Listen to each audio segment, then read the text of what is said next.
ఆంధ్రప్రదేశ్లో ఇప్పుడు ఏదైతే ఈగిల్ లాగా పెట్టారో అట్లాగా ఏటీఎస్ పెట్టడం అవసరం.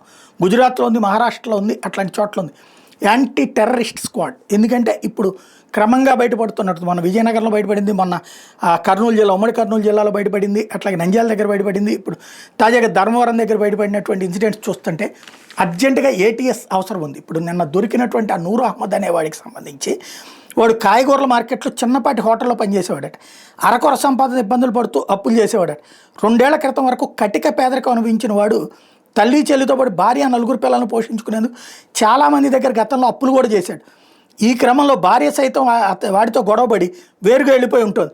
ఈ ఆర్థిక ఇబ్బందుల వల్లే ఉగ్రవాదం పట్ల ఆకర్షితుడయ్యాడన్న ప్రచారం ఉందట. ఇప్పుడు ఏడాది క్రితం వైఎస్ఆర్ కడప, చిత్తూరు జిల్లాలో జరిగిన ఇస్తమాలకు వెళ్ళాడట.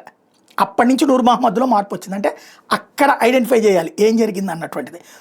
అప్పటి నుంచి ముభావంగా ఉండటం, ఎవరితో మాట్లాడకపోవడం అంటే అతను గమనించినట్టు చెప్తున్నారు. పేదరికంలో మగ్గుతూ వచ్చి నూర్ మహమ్మద్ ఉన్నట్టుండి పాత ఇంటిని అమ్మేసి పాత ఇంటిని 50 లక్షలకు పైగా వెచ్చించి ఆధునీకరించాడట. స్థానికులు ఆశ్చర్యపోయారు. ఇంటి పై పోర్షన్లోకి ఎవరు వెళ్లకుండా ఆంక్షలు విధించినట్టు కుటుంబ సభ్యులు చెబుతున్నారు. పైన గది నుంచి అర్ధరాత్రి నుంచి సెల్ ఫోన్లో గంటల తరబడి మాట్లాడడం చేసేవాడని ఇరుగు పొరుగు వాళ్ళు చెప్తున్నారు. మరికొందరు అతని దగ్గర శాటిలైట్ ఫోన్ కూడా ఉన్నట్టు చెప్తున్నారు. ఇవన్నీ ఉగ్రవాదుల ఆర్థిక సహకారంతోనే సాకారం అయినట్టు తెలుస్తోంది. నూర్ మహమ్మద్తో భార్య వేరుపడినప్పటి నుండి అనంతపురం జిల్లా తాడిపత్రికి చెందిన మహిళతో వివాహేతర సంబంధం నేర్పినట్టుగా కుటుంబ సభ్యులు చెబుతున్నారు. ఆమె ఎవరన్నది తెలియాల్సి ఉంది. ఆమెకు సైతం ఉగ్ర సంబంధాలు ఉన్నాయన్న కోణంలో దర్యాప్తు సంస్థలు ఆరాధిస్తున్నాయి. మేబీ దాన్ని ఏమంటారు, హనీ ట్రాప్ అన్నది కూడా చూసుకోవాలి. ఆమెకు సైతం ఉగ్ర సంబంధాలు ఉన్నాయన్న కోణాలు ఆరాధిస్తున్నారు. నూర్ ఉదంతం వెలుగులోకి వచ్చినప్పటి నుంచి అతని ప్రియురాలు అదృశ్యం అయిపోయిందట. నూర్ తరచూ వాట్సాప్లో ఆమెతో సంభాషించిన ఆధారాలను కుటుంబ సభ్యులు బహిర్గతం చేశారు.